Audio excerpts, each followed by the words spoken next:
Your Majesty, on behalf of the people of Scotland, I thank you for the gift of the mace. There shall be a Scottish Parliament.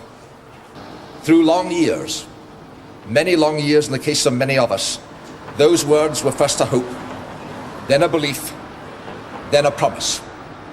Now, they are a reality.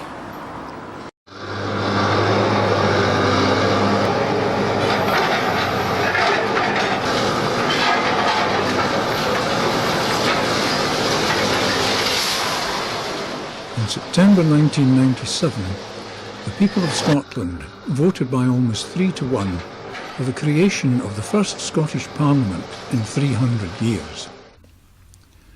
Once that decision had been taken, the search was on for a site for a new building that would become the permanent home of the new Parliament. After consideration of the alternatives, the site chosen was here, at the foot of the Royal Mile, close to the Palace of Holyrood and its ancient abbey.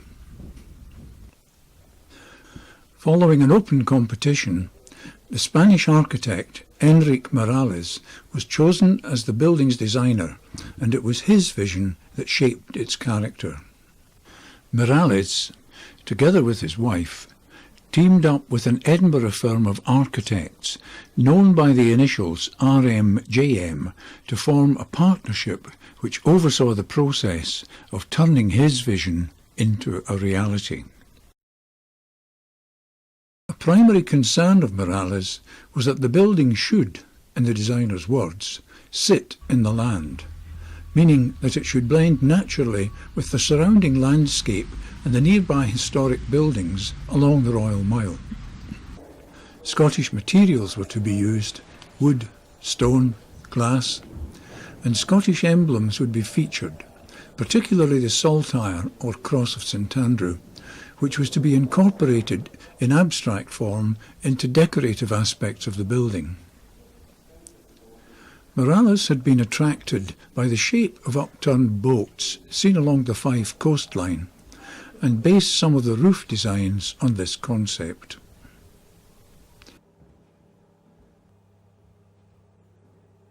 In October 1998, clearing of the site began. During this stage of the work, care was taken to record and preserve archaeological finds uncovered by the excavations, particularly in the vicinity of Queensberry House.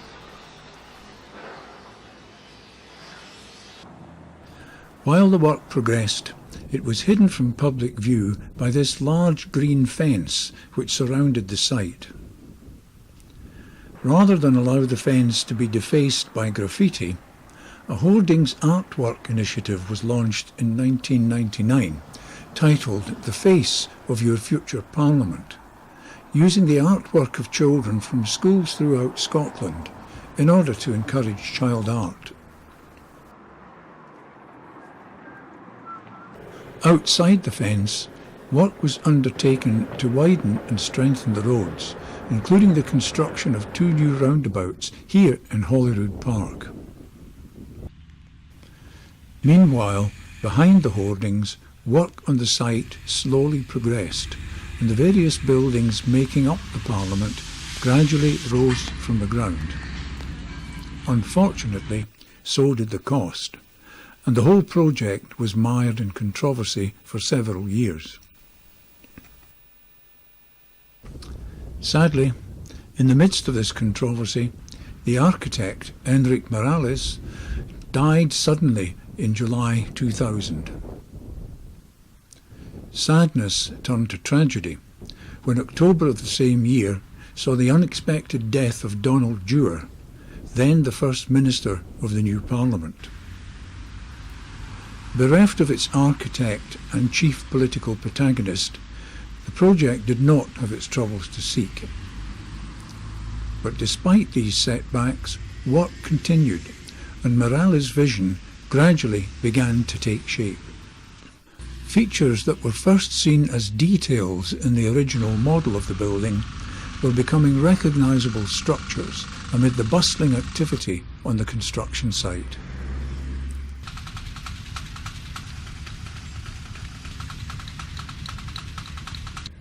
During the year 2004, work on the building was at last completed. In March of that year, the last of the tower cranes left the site, and by August, staff were moving in. October 2004 saw the official opening of the new Holyrood building. Because of the controversy that still surrounded the project, this was planned to be a modest celebration. But the crowd still turned out, and there was a genuine sense of occasion.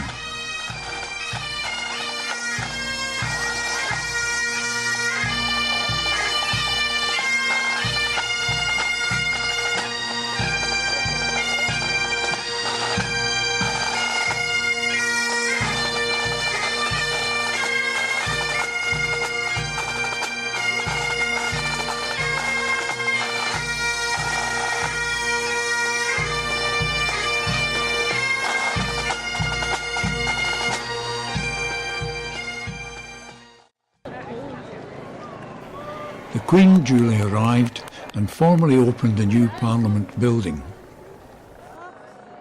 Now the finished structure could be seen as Enric Morales had envisioned it.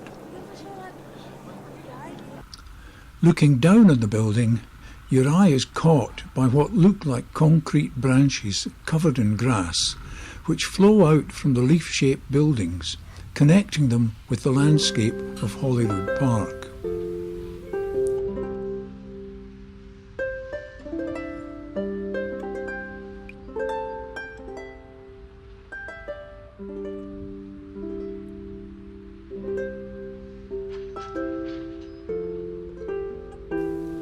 At the front of the building is an open and accessible public space with walkways and cycle routes and an area for public gatherings.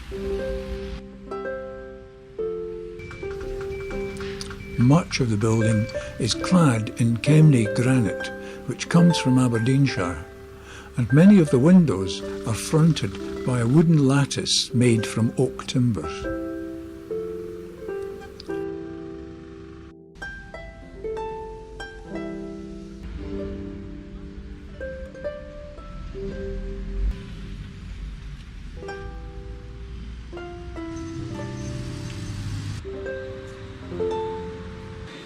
Once inside, you enter a corridor with a ceiling decorated with the abstract form of the saltire.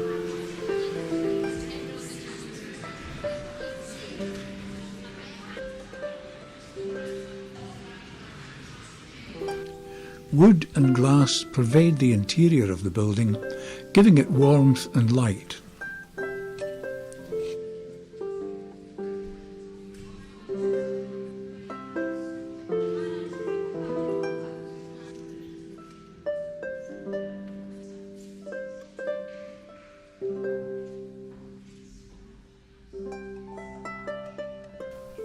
Offices for members of the Parliament also rely on wood and glass for their warmth and light. In these offices are stainless steel windows with window seats described by Enric Morales as a contemplative space for the occupants.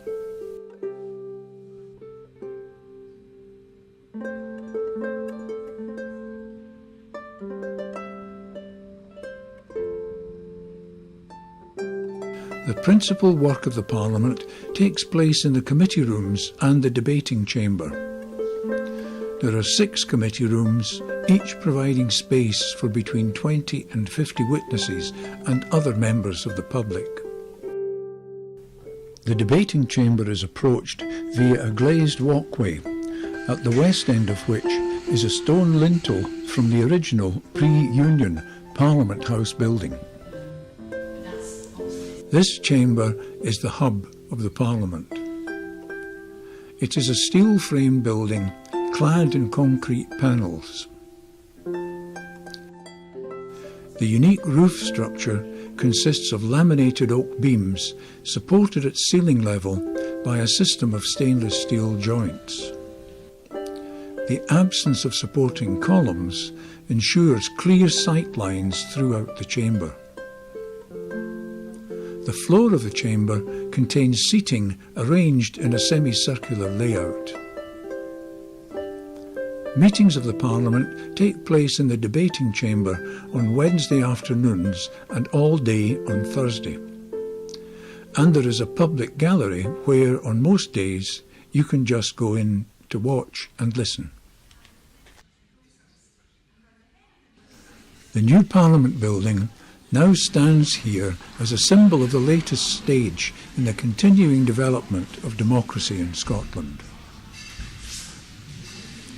Morales designed a building that was intended to blend in with the landscape surrounding it, and as you view the completed work from up here in Salisbury Crags, it certainly looks as if he has succeeded. Time alone will tell if the building and the Parliament it houses will also blend naturally into the political life of the Scottish nation.